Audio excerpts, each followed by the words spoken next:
여호수아 11장 6절부터 9절까지 있는 말씀.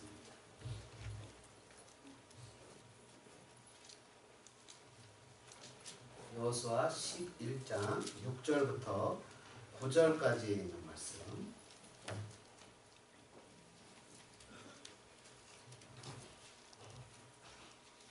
함께 합독하겠습니다.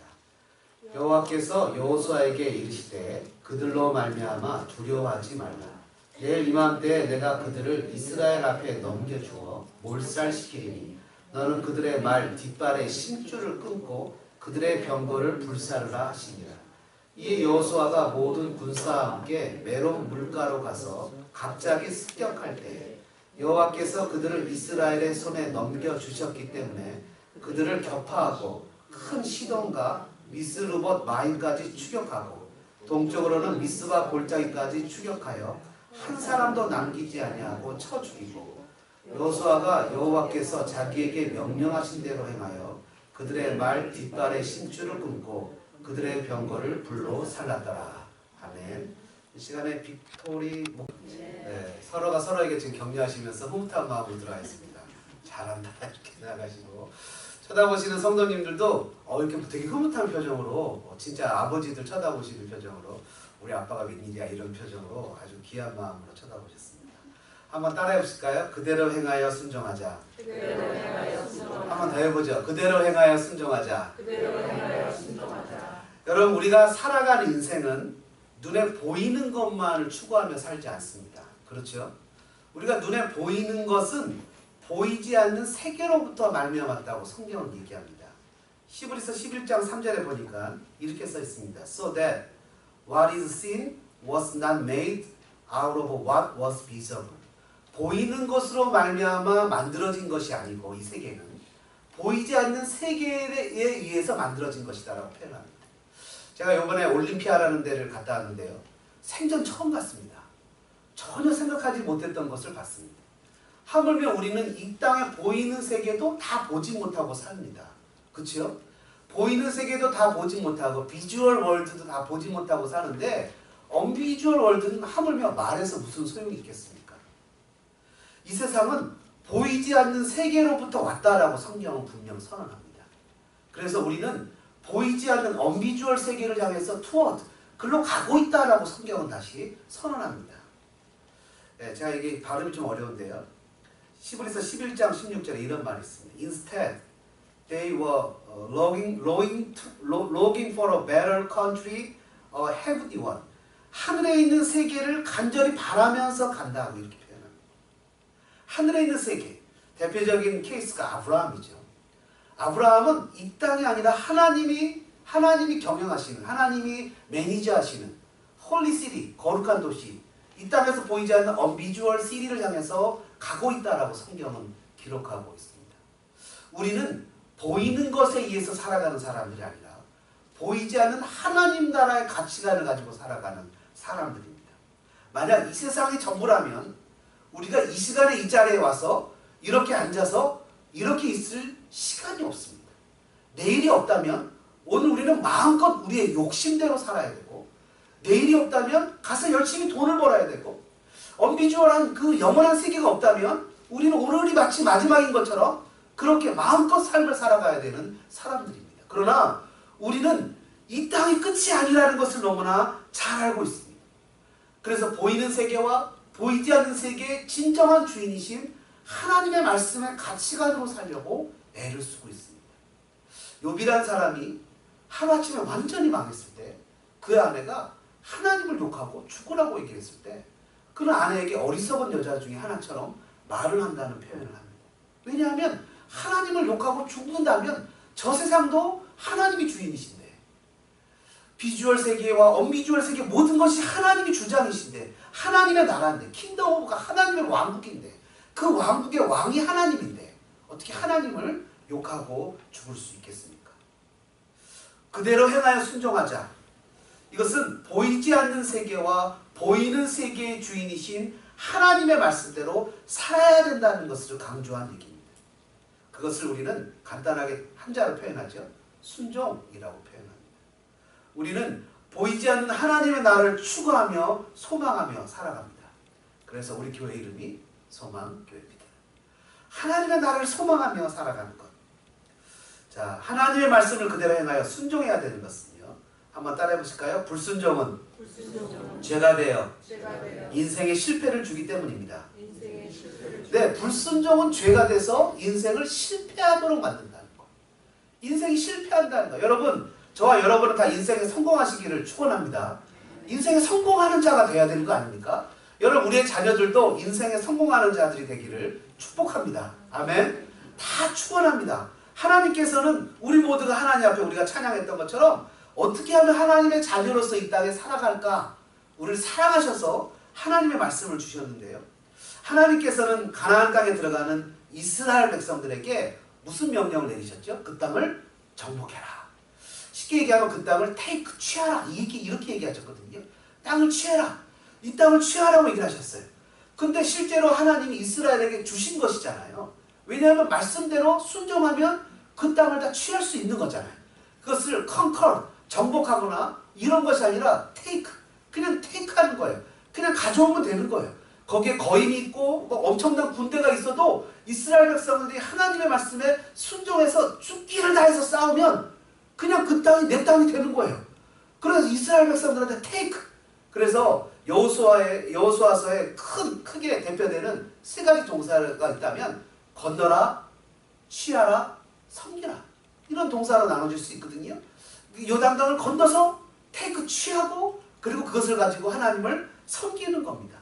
성도의 삶도 마찬가지 아닙니까? 우리는 다 어떻게 했어요? 건너 왔잖아요. 여러분 배 타고 오신 분 계십니까? 여기 다 비행기 타고 왔어요.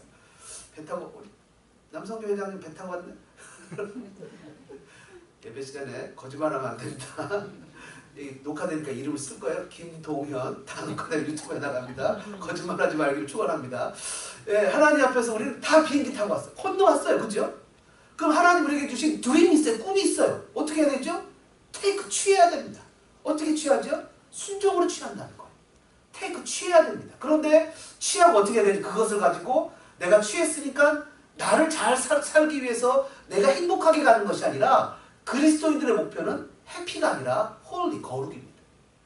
하나님 앞에서 거룩하게 살아가도록 그 모든 것들을 우리가 활용하는 겁니다. 오늘 보니까 11장 22절 읽진 않았지만요. 이런 말씀이 있습니다. 22절에 이스라엘 자손의 땅에는 아낙 사람들이 하나도 남지 아니했고, 아낙이라는 것은 자이언트 거인이에요. 엄청나게 큰 거인들이에요. 2m 20 막 이렇게 우리 한국의 서장훈 선수 같은 사람들보다 더 큰 그런 거인들하고 싸운다고 생각해 보십시오. 이길 수 있습니까? 이길 수 없죠. 근데 그런 아낙 사람들이 하나도 남지 않았대요. 이스라엘이 간 곳은 다 이긴 거예요. 백전백승이에요. 엄청나죠? 다 가서 아낙 자손이고 뭐고 하나님의 말씀대로 순종해서 가면 다 이긴 거예요. 근데 가지 않은 땅이 있어요. 22절에 보니까 가사와 가드와 아스돗이 남았어요. 여러분 왜 불순종이 죄가 되는지 아십니까? 하나님이 정복하고 테이크 취하라고 하신 것을 내가 살다가 보니까 적당하게 타협하고 살다가 보니까 좀 마음이 안 좋아서 그냥 주저앉고 눌러앉고 살다가 보니까 그냥 신앙과 일반 생활을 적절하게 타협해서 교회 생활은 교회 생활대로 또 사회생활은 사회생활대로 놔둬버리면 나중에 그것이 올무가 돼서 옆구리에 가시가 돼서 우리를 힘들게 하는 거예요. 22절에 나오는 이 가사 지역은 어디냐면 여러분 잘 아시는 삼손을 꼬셨던 드릴라의 고향입니다. 이 여인이 나중에 이 가사라는 지방에서 나오는 거예요. 그러니까 삼손을 죄를 짓게 하고 그 나시린이 밝히지 말아야 되는 머리를 자르지 말아야 된다는 비밀을 밝히게 해서 그 머리를 자르게 해서 하나님 앞에 서운한 것을 잃어버리게 하고 약속한 것을 놓치게 하고 눈이 뽑히고 처참한 죽임을 당하는 것이 바로 시작된 것이 가사죠. 가드는 어디입니까? 여러분 잘 아시는 대로 골리앗이 나온 것이에요. 가드 사람 골리앗이. 골리앗은 어떤 사람이지요? 이스라엘 하나님을 모독하고 인설트하고 이스라엘 사울왕도 꼼짝 못하고 이스라엘 사람들이 쩔쩔쩔쩔 맸던 것이 바로 이 가드, 이 골리앗, 이 자이언트, 아낙 자손이 나왔던 지방이죠. 아스돗은 어떤 것입니까? 바로 홈리아 비나스가 하나님의 언약궤를 빼앗긴 것이에요. 만약 이스라엘 백성들이 마음을 굳게 먹고 하나님의 말씀에 순종하여 이 땅을 다 정복했다면 어떻게 됐을까요? 그렇다면 틀림없이 이 드릴라도 안 나왔을 것이고 또 골리앗도 안 나왔을 것이고 또 이렇게 하나님의 언약궤를 빼앗기는 일도 없었을 것입니다. 그러니까 불순종은 인생의 실패를 만들어주게 된다는 거. 때를 따라서 에이 뭐 그 정도를 가지고 목사님 그러십니까? 라고 얘기할 수 있지만 여러분 내 때의 불순종은 내 후손 때에 엄청난 죄로 자라게 될 수 있다는 것을 기억해야 됩니다. 10년 전만 해도요. 미국 땅에서 동성애라는 단어는 찾아보기 어려웠습니다. 이제는 동성애라는 이야기라는 어떤 사건이 터지는지 아십니까? 동성애라는 이야기를 하게 되면 이 모든 것이 다 이 인권이라는 이름으로 그리고 그 사람은 소수자고 약자라는 이름으로 보호를 받는 이름이 되어버렸습니다. 성경은 분명 동성애가 죄라고 표현하고 있는데도 불구하고 그것에 대해서 미국 최대 교단 중에 하나인 PCUSA라는 교단은 합법화를 만들어가지고 동성애를 하는 목사님을 세우기 시작했고 동성애를 하는 사람을 따랐으니까 어떻게 됐을까요? 이 교단에서는 1년에 약 5,000개의 교회가 사라지는 만큼의 숫자의 교인들이 사라지기 시작했습니다. 왜요? 하나님이 기뻐하시지 않는 거잖아요. 하나님이 기뻐하시지 않는 죄를 짓게 되는데 문제는 저와 여러분 때는 괜찮다는 거예요. 우리는 바른 의식을 갖고 있으니까 괜찮은데 우리 자녀 때는 더 심하고 더 복잡하고 더 죄악스러운 현장까지 내려가게 될 것입니다. 죄송합니다. 하나님께서 이스라엘에게 정복하라고 주신 땅을 다 정복했다면 어떻게 됐을까요? 그렇다면 이런 죄악은, 이런 죄성은 나타나지 않았을 것입니다. 죄가 얼마나 무서운지 아십니까? 죄는 너무나 엄청난 영향력을 갖고 있습니다. 죄는 경계를 넘어가게 해요. 죄는 그 경계를 넘어가게 합니다. 하나의 경계가 무너지면 좀 더 안으로 들어오고 하나의 경계가 무너지면 좀 더 안으로 들어옵니다. 그럼 성도의 삶에 붙어있는 습관이라는 것으로 붙어있는 죄란 놈이 얼마나 지독한지 그 습관은 우리의 생각까지도 바꿔버립니다. 그것이 당연하다고 여기게끔 만드는 거예요. 여러분 그렇기 때문에 우리는 그 습관이라는 것, 생각이라는 것들 하나님 앞에서 죄라고 여기는 것들을 철저하게 끊어내는 모습이 필요합니다. 처음에 이 죄악된 세 곳 가사와 가드와 아스돗이라는 것을 이스라엘 백성들이 하나님의 말씀대로 순종했다면 나중에 그 후손들이 그런 고통은 당하지 않았을 것입니다. 그러나 어느덧 죄에 물들어서 하나를 양보하면 둘을 줘야 되고 둘을 양보하면 셋을 줘야 되는 것이 바로 죄의 습성입니다. 그렇기 때문에 성도가 추구해야 되는 것은 바로 거룩입니다. 여러분 우리는 행복을 추구하는 사람들이 아니에요. 우리는 아이들한테 행복을 주는 사람이 아니에요. 우리는 아이들에게 거룩을 가르치는 거예요. 성경에 나와 있잖아요. 경건한 자손을 양육하는 것이 바로 저와 여러분의 의무입니다. 하나님의 백성으로 키우는 것이.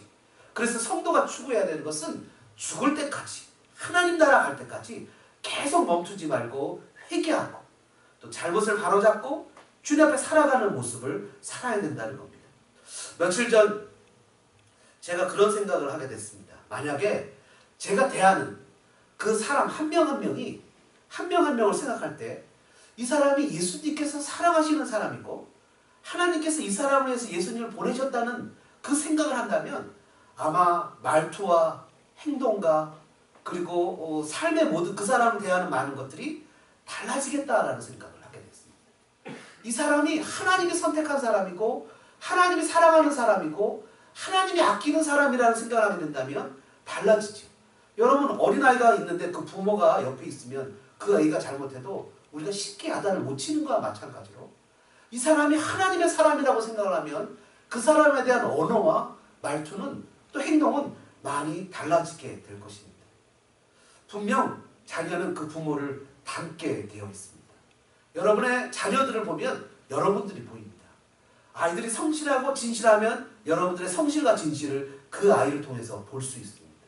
그 부모의 모습이 자녀에게 나타납니다. 외형뿐만 아니라 후천적인 성품도 부모의 모습을 담는 것을 보게 됩니다. 그런데 왜 세상 사람들이 저와 여러분을 통해서 우리가 아버지라고 부르는 하나님을 보지 못할까요? 라는 생각을 하게 되니까 하나님 앞에서 회개하게 됐습니다. 세상의 자녀들도 부모를 닮아서 그 자녀를 보면 그 아버지를 볼 수 있듯이 우리도 세상 사람들이 우리를 보면 하나님을 봐야 되는데 예수님의 모습을 봐야 되는데 신앙의 연수가 깊어지면 자기의 고집만 세지는 것 같고, 신앙의 연수가 깊어지면 세상과 더 단절해 들어가고 세상을 정죄하는 모습만 나타나게 되는 것 같고, 정말 하나님 아버지의 사랑의 모습은 보기 어렵다는 겁니다. 그러나 여러분, 모세나 여호수아를 보십시오. 특별히 여호수아를 보십시오.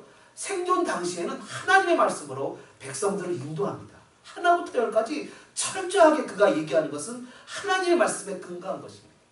적군을 목을 매달았을 때 그들을 해질 때까지 놔두지 않는 것은 하나님의 말씀인 신명기의 말씀을 지키는 겁니다. 적군을 칼로 찔러서 다 죽이는 것은 바로 하나님이 적군을 칼로 찔러 죽이라는 하나님의 말씀을 지키는 것입니다. 저기 써 있잖아요. 다만 나와 내 가정은 주님만을 섬기겠다고 얘기하는 것이 여호수아가 얘기하는 내용이 아니겠습니까? 그는 실제 하나님의 말씀을 자기의 삶으로 살아내는 사람이었다는 거예요. 그래서 사람들이 여호수아가 살아생전에는 하나님을 떠나지 않고 하나님을 섬길 수 있는 계기가 되었다는 겁니다. 이 말씀을 생각하면서 저는 하나님 앞에 회개하는 시간을 가졌습니다. 나의 모습을 통해서 그리스도가 드러나야 되는 것이 당연한 거예요. 근데 나의 모습을 통해서 그리스도가 드러나지 않는 이유는 무엇이냐? 그것은 살다가 보니까 적절하게 타협을 한 것이라는 거죠. 왜요? 신앙생활과 일반 생활을 선을 그어놓고 타협하는 거예요. 교회 가면 이렇게 행동하는 것을 몸에 익혔고 실제 삶에 나가서는 이렇게 행동하는 것을 몸에 익혔는데 성경은 뭐라고 얘기하냐면 그러면 안 된다는 거예요. 우리 실제 삶에 불순종이 우리의 삶의 모습이 돼서는 안 된다는 거예요. 우리의 삶은 하나님 앞에서 완벽한 순종의 삶이 돼야 된다는 겁니다. 사랑하는 소망장독의 성도 여러분, 하나님 말씀의 불순종은 그 인생에 실패를 남겨주게 됩니다. 두 번째는요, 하나님의 말씀을 그대로 행하여 순종해야 되는 것은 한번 따라해볼까요? 인생의 성공을 다시 한번요. 인생의 성공을 주기 때문입니다. 하나님의 말씀을 순종할 때 인생이 성공할 수 있다는 거예요. 자, 저는 저와 여러분의 삶이 다 성공하기를 주님의 이름으로 축원합니다. 성공하기 원하십니까? 아멘. 아멘 하셔야 됩니다. 하나님 다 듣고 계십니다. 믿은 대로 구하는 자에게 주실 줄로 믿습니다. 성공하기 원하십니까? 네. 어떤 분은 지금 따블로 하면 아멘 아멘 하시는 것을 봤습니다. 여러분들 아멘이십니까? 아멘은 좋은 거예요. 아멘은 그렇게 되기를 동의합니다라는 뜻이에요. 그렇게 되기를 동의합니다. 진실로 그러합니다라는 뜻이에요. 그러니까 아멘은 참 좋은 거예요. 이 천국 언어가 할렐루야하고 아멘이에요. 아멘? 아멘입니다. 여러분 11장 6절에 보니까 이렇게 얘기하십니다. 두려워하지 말아라. 내일 이맘때 그들을 이스라엘 앞에 넘겨주어 몰살시키리니 너는 말 뒷발에 심줄을 끊고 그들의 병거를 불살라. 여러분 이스라엘 백성들에게는 말이 없어요. 심지어 말도 없는데 병거는 있을 수 없습니다.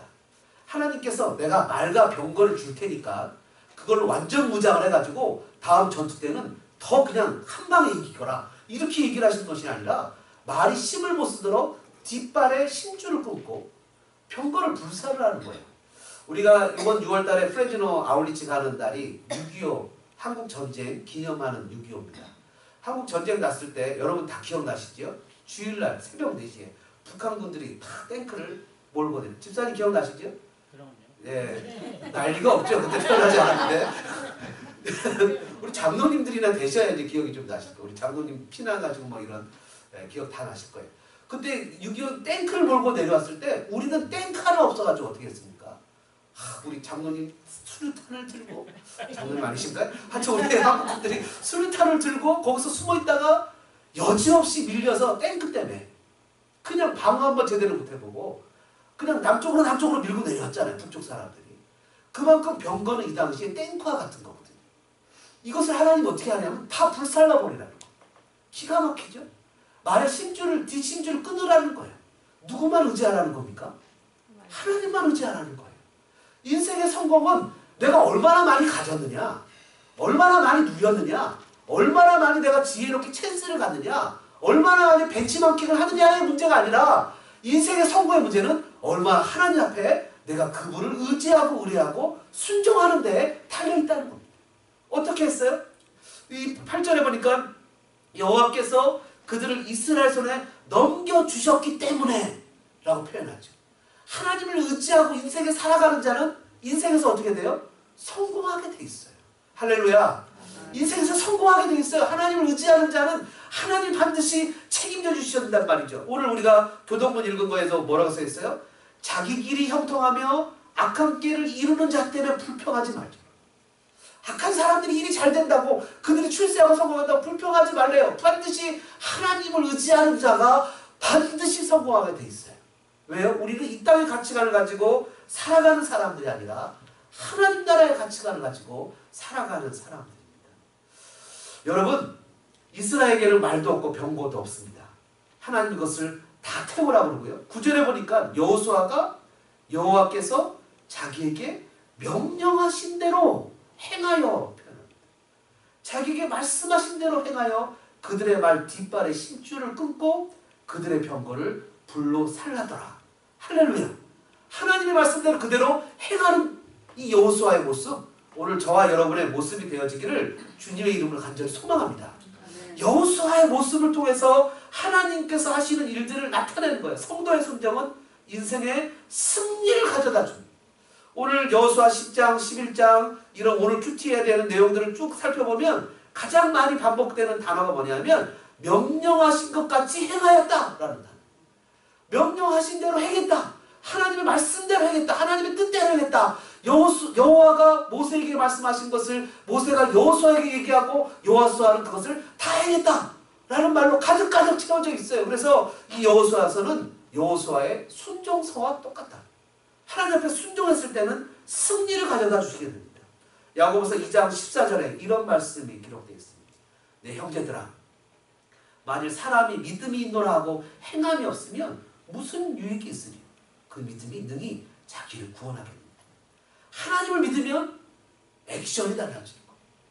하나님을 믿으면 액션이 달라지는 거예요. 두려움도 그대로 있고 환경도 그대로 있고 삶의 모양도 그대로 있어요. 어려움도 그대로 있어요. 그러나 하나님을 믿는 자는 삶의 변화가 나타나기 시작하는 거예요. 얼마 전에 라오스 선교사님 오셨잖아요. 그죠? 라오스 선교사님 오셨을 때 뭐라 그럽니까? 공산국가에 불교가 국교처럼 이루어지는 나라가 라오스라는 거예요. 라오스는 왜 불교를 국교처럼 취급하느냐? 불교는 뭐라고 표현합니까? 네가 태어난 대로 살으라는 거예요. 그냥 종으로 태어났으면 종으로 살고 천민으로 태어났으면 천민대로 살고 그냥 장애인으로 태어났으면 장애인으로 살라는 거예요. 그냥 장애가 있는 삶은 그대로 그냥 살라는 거예요. 다음 세상에 좋은 모습으로 태어나기를 기원하면서 그냥 살라는 거예요. 그러나 우리가 믿는 신앙은 그렇게 얘기하지 않습니다. 아니라는 거예요.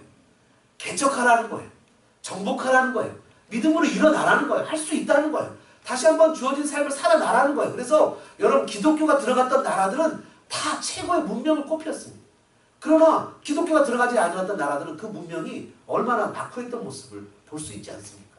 우리가 신앙을 갖는 건 뭐죠? 신앙을 갖는 것은 그 자리에 주저앉는 것이 아니에요. 주님을 의지하고 믿음으로 일어나는 거예요. 그래서 내가 주어진 삶의 한계를 믿음으로 뛰어넘는 거예요. 그러면서 주님이 주시는 그 축복을 나의 삶뿐만 아니라 주변 사람들에게 나눠주고 유통하는 것이 바로 하나님 우리에게 주신 삶인 거예요. 여러분 요셉을 보십시오. 자기 형들이 팔았어요. 신령들이 자기를 죽이려고 했어요. 그 상처 때문에 평생을 그 상처에 쌓여서 마음대로 살지 않고 어떻게 살았습니까? 정직하고 진실되게 하나님의 백성으로 살았어요. 그들이 하나님이 그를 이 총리로 애굽의 총리로 세우시고 그로 말미암아 많은 사람들이 그 기근, 그 페민, 그 굶주림에서 구원받은 놀라운 역사를 베풀어 주셨어요. 그리스도인이라는 것은 바로 이런 것이라는 겁니다. 하나님이 저와 여러분을 조국 고국 대한민국에서 뿌리째 뽑아 미국으로 인도하셨어요. 여기 뿌리를 내리게 하셨어요. 이것을 취하고 누리고 나눠서 우리만 잘 사는 것이 아니라 이것을 통해서 이웃 사람들을 세우고 돌봐주고 하나님께로 데려가는 것이 바로 저와 여러분을 향한 하나님의 선하신 뜻입니다. 어떻게 해요? 순종으로 가는 것이죠. 내가 무엇을 노력해서 하는 것이 아니라 하나님의 뜻 가운데 살아가는 거예요. 날마다 하나님의 말씀을 읽고 묵상하며 나의 잘못된 모습을 고쳐가면서 주님을 닮아가는 겁니다. 그래서 성경을 읽는 것이 그렇게 중요한 거예요. 이 말씀이 떠나지 않도록 하는 자는 우리 옆에 두고 주야로 이 말씀을 묵상을 하잖아요. 하나님의 말씀을 묵상하는 자는 복이 있다고 하잖아요. 이언의 말씀을 읽고 듣고 그 가운데 지키는 자들이 복이 있다고 얘기를 하잖아요. 그러니까 그만큼 말씀을 읽고 묵상하고 그 말씀을 통해서 나의 잘못된 습관을 고쳐나가는 건 행복한 겁니다. 저와 여러분이 그렇게 되시기를 간절히 소망합니다. 하나님의 말씀을 읽을 때 짜증난다. 얘기 들으면 벌써 여러분 스트레스 받죠? 신경질 난다. 막 스트레스 받기 시작해. 왜 이래? 아무것도 안 되네? 이런 괜히 듣기만 해도 막 스트레스 받죠? 한 입에서 찬송과 저주가 나올 수 없는 거예요. 믿는 그리스도인들은 이런 부정적인 네거티브한 걸 다 던져버리고 할렐루야! 감사합니다. 주님 뜻이 있겠지. 그래도 사랑해야지. 믿음으로 살아야지. 힘내야지. 이런 얘기를 들으면 기분도 좋고 인커리지가 되잖아. 그러니까 하나님 앞에서 우리가 믿음으로 사는 삶이 돼야 돼요. 나의 입술의 언어, 나의 생각, 나의 행동 모두가 주님 앞에서 그리스도인다운 모습으로 바꿔져 가야 됩니다. 이런 부정적인 것들은 그 모양이라도 버려야 됩니다. 저는 우리 소망장로교회가 이 자리에 존재하는 것 자체가 기적이라고 생각합니다. 지난 주간에 2주 전에 안내하시는 분이 그런 얘기를 해요. 어떤 부부가 왔었대요. 부부가 왔었는데 2층에 있는 교회를 갔는데 그 교회는 아닌 것 같아갖고 그래도 우리 교회 이름 좋잖아요. 소망이잖아요. 비전보다 낫잖아요. 그래서 소망교회로 올라왔답니다. 소망교회로 올라왔는데 딱 보니까 앞에 옆에 있는 아주 유명한 페이머스 처치가 있는 거예요. 명성교회죠. 또 그 동네가 되는데. 근데 그 명성교회를 딱 보더니 내가 저 목사님 아는데 난 저 목사님 만나기 싫다고. 그래서 가버리더래요. 안내하시는 분이 너무 마음에 상처를 입고 아픔을 겪었는데 때는 인간적으로 생각하면 우리는 너무나 불리한 조건을 갖고 있어요. 교회가 존재한다는 것 자체가 너무나 하나님 앞에서 기적적인 모습의 위치를 갖고 있어요. 여러 가지 불평이 나올 수도 있고 원망이 나올 수도 있고 불리한 조건을 갖고 있지만 그럼에도 불구하고 우리가 주님의 말씀을 의지하고 감사하고 주님 뜻이 있겠지. 이면수 목사님이라고 북한에 잡혀가서 강제 노동 수용하고 계시는 분들 보면 가슴이 철컹하면서 난 북한 근처도 안 가리라 이런 생각을 하게 되잖아요. 북한 조선인민당 공화국 절대로 근처도 안 가리라 이런 생각을 하게 되잖아요. 그런데 여러분 바울과 신라가 사도행전에 보면 복음 전하다가 귀신 쫓아냈다는 이유로 두들겨 맞고 감옥에 갇힌 거 보면 우리는 할렐루야 하잖아요. 이 사람들이 어떻게 할까? 막상 우리의 삶의 현실 속에 고난과 역경과 어려움이 나오면 우리가 바울과 신라처럼 하나님을 찬양할 수 있습니까? 정말 우리 형제와 자매나 어려운 형제 가운데 자매님 예를 들어서 우리 김동현 형제가 이게 유튜브에 다 알아요. 김동현 형제가 어려움을 겪는데 형제님 할렐루야 주님을 찬양합시다 이러면 뭐예요? 목사님 이럴 거예요. 그죠? 형제의 아픔을 같이 할 생각을 안 하고 하나님을 찬양하자고 내가 힘들어 죽겠는데 근데 성경은 뭐라고 표현합니까? 고난과 역경 가운데 바울과 신라가 하나님을 찬양했을 때 그 옥토가 움직이고 옥문이 열리고 착고가 풀리고 그들이 두들겨 맞았던 그 피 자국을 닦았던 그 물들이 그 간수장을 세례를 주고 그것에서 교회가 시작되는 기적이 나타난다는 겁니다. 여러분 우리의 삶에 나타나는 고난과 역경을 우리가 하나님을 찬양하는 도구로 사용해야 된다는 것을 기억해야 됩니다. 어떻게 되죠? 하나님의 말씀에 순종하는 거예요. 고난을 당하거든 주를 찬양하는 겁니다. 어려운 일을 만날 때 아무것도 걱정하지 말고 감사로 주님 앞에 간구와 기도로 아뢰을 때 하나님 응답하신 것을 믿고 나가는 겁니다. 하나님 말씀을 실제 삶의 현장 가운데 그것이 삶의 모습으로 드러나게 되는 것입니다. 순종은 저 멀리에 있는 것이 아닙니다. 순종은 바로 내 옆에, 내 감정에, 내 생각에, 내 의지에 바로 내 옆에 있습니다. 순종은 멀리 있는 것이 아니라 오늘 내 감정을 꺾고 내 고집을 꺾고 의지를 꺾고 주어진 삶의 모습 속에서 그리스도인으로 살아가는 것이 바로 순종입니다. 하나님 우리에게 주시는 순종은 우리 전 재산을 팔라고 요구하지 않습니다. 하나님의 순종은 나의 잡을 다 내려놓고 선교지를 떠나라고 얘기하지 않습니다. 하나님 우리에게 말씀하시는 순종은 나의 삶의 작은 영역, 내가 할 수 있는 것에서 하나님 앞에 순종하며 나가라고 얘기합니다. 순종은 인생의 성공을 만드는 도구입니다. 마지막으로요. 순종은 하나님의 말씀을 그대로 행하여 순종해야 되는 것은 한번 따라해볼까요? 순종에는 하나님의 섭리가 있기 때문입니다. 하나님의 섭리가 그것에 숨어 있어요. 반드시 순종해야 됩니다. 왜냐하면 고난 가운데 순종해야 되는 것도 그 가운데 하나님의 섭리가 숨어 있어요. 여러분 어떤 사람이 어떤 여인에게 서프라이즈 파티를 해주고 싶어서 여인을 바람맞췄어요. 그리고는 집에 왔어요. 그리고 서프라이즈 파티를 해주려고 촛불을 딱 들고 친구들은 다 숨어있고 초를 들고 이 케이크를 들고 딱 나갔는데 여자가 화가 나서 평상시 하던 대로 핸드백으로 내리쳤다고 생각해 보십시오. 주변에 있는 사람들한테 파티가 어떻게 되겠습니까? 하나님이 때를 따라서 우리에게 고난이라는 것을 허락하시고 고통이라는 것을 허락하신다는 거죠.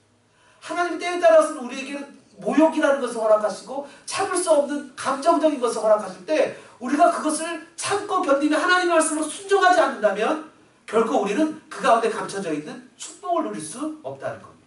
10장 24절에 보니까 이런 말씀이 기록되어 있습니다. 그 왕들을 여호수아에게로 끌어내매, 이게 정복한 왕들이에요. 여호수아가 이스라엘 모든 사람을 부르고 자기와 함께 갔던 지휘관들에게 이르되 가까이 와서 이 왕들의 목을 발로 밟으라 하며 그들이 가까이 가서 그들의 목을 밟으매. 잔인하죠. 제레바 조약에도 포로에게는 정당한 대우를 해줘야 되는데 하물며 그리스도인이 읽는 성경에 왕들을 어떻게 하래요? 지휘관들, 여호수아가 지휘관들에게 명령해서 목을 밟으래. 와, 이거 읽으면서 그리스도인들 욕하는 사람 엄청 많습니다. 하나님은 잔인하다. 그리고 어떻게 합니까? 가나안 땅에 있는 사람들을 한 명도 남기지 않고 어떻게 합니까? 다 죽이래요. 근데 여러분 400년 전에 바로 이 가나안 땅에서 이 예언의 말씀을 받은 사람이 있습니다. 누구죠? 아브라함이에요. 창세기 15장에 보면 하나님이 아브라함에게 이렇게 얘기하십니다. 네가 이곳에 있는데 네 후손들이 딴 데 갈 거다. 그리고 400년 후에 이곳으로 돌아올 거다. 왜냐하면 가나안 땅에 있는 백성들의 죄가 아직 관영, 죄가 충만하지는 않았기 때문이다. 왜냐하면 그 얘기는 무슨 말이죠? 하나님이 400년 동안 가나안 백성들이 죄를 회개하고 돌아오기를 기다리신 거라는 거예요. 이 사람들이 어떻게든 회개하고 돌아오기를 하나님이 400년이나 기다렸다는 거예요. 여러분, 이 사람들이 얼마나 죄를 졌는지 아시죠? 레위기 18장에 나오잖아요. 자기의 자녀들을 불로 태워서 죽이는 인신제사를 지내요. 우상에게.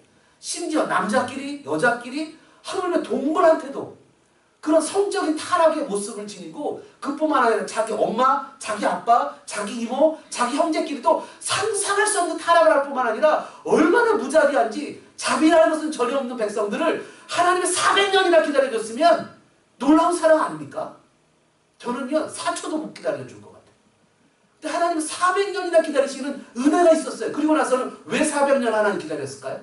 왜 더 죄진하고? 회개하라고. 분명 하나님이 어떻게 해서 요나를 니느웨 보내시잖아요. 회개하라고. 회개하고 돌아오라고. 하나님 회개하고 돌아오라는 섭리가 있는데 그들이 듣지 않으니까 하나님이 어떻게 했어요? 그들을 이제 400년 후에는 이스라엘 백성들을 통해서 하나님의 군대를 통해서 그들을 징벌하십니다. 어떻게 징벌하죠? 하나도 남기지 않고 쓸어버리라는 거. 왜요? 죄는 절대로 관용하거나 타협하는 대상이 아니라는 거죠. 죄는 끊어내야 되는 것이라는 거죠. 죄는 적당한 선에서 니고시에이션 할 수 없는 것이라는 거죠. 여러분 생각을 해보십시오. 그랬을 때 어떻게 했어요? 그 적장들을 데려다가 왕들을 데려다가 그 당시에는 왕들이 패전국 왕의 목을 밟았대요. 근데 어떻게 하죠? 리더들을 지휘관들을 시켜서 목을 밟으라고 얘기를 합니다.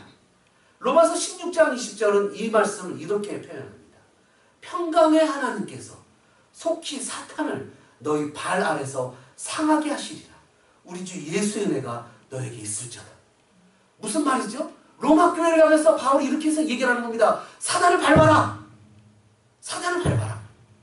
마치 이 적국의 왕들을 여호수아가 지휘관들에게 밟으라고 얘기한 것처럼 사단을 밟아라. 여러분 우리는 이렇게 얘기를 합니다. 주님, 제가 일주일 동안 알고도 지은 죄, 모르고도 지은 죄, 주님 앞에 수없이 많은 죄를 짓고 이곳에 왔습니다. 라고 고백을 하는데 그것은 무슨 얘기가 똑같으냐? 주님, 제가 일주일 동안 이렇게도 순종을 안 했고 저렇게도 순종 안 했고 지독하게 순종 안 하다가 이렇게 왔습니다. 하나님 저를 불쌍히 여겨주세요란 말하고 똑같은 얘기를 하는 거예요. 성경은 사단을 이길 수 있는 방법을 우리에게 알려주는데 그것은 순종이라는 거예요. 하나님의 말씀에 순종할 때 우리는 사단을 우리의 발로 밟을 수 있다라고 성경은 이야기하고 있다는 얘기입니다. 근데 사단은 우리를 속여요. 너 힘으로 나를 이길 수 없지. 네가 어떻게 나를 이길 수 있어? 그러나 이 말씀은 우리 주 예수 그리스도께서 사단의 머리를 상하게 하신 그 권세를 우리에게 허락하셨기 때문에 우리가 하나님의 말씀에 순종하게 될 때 우리는 죄짓지 않을 수 있습니다. 할렐루야. 죄를 짓지 않을 수 있어요. 근데 사단은 우리를 속여요. 우리는 죄질 수밖에 없는 존재라고 속여요. 우리는 연약한 존재라고 속여요. 우리는 그럴 수밖에 없는 존재라고 속인단 말이죠.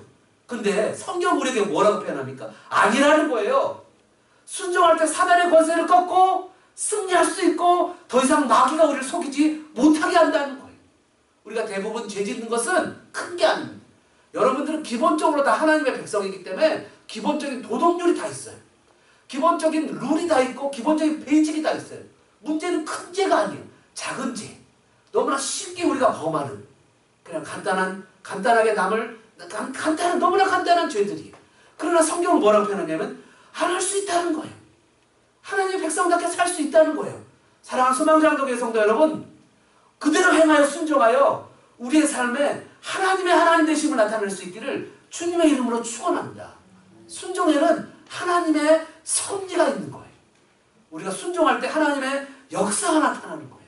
저와 여러분이 이런 복된 삶을 누리기를 주님의 이름으로 축원합니다. 아멘. 축원합니다. 아멘. 이 시간에 우리 말씀 생각하면서 주님 앞에 찬양하며 나가는 시간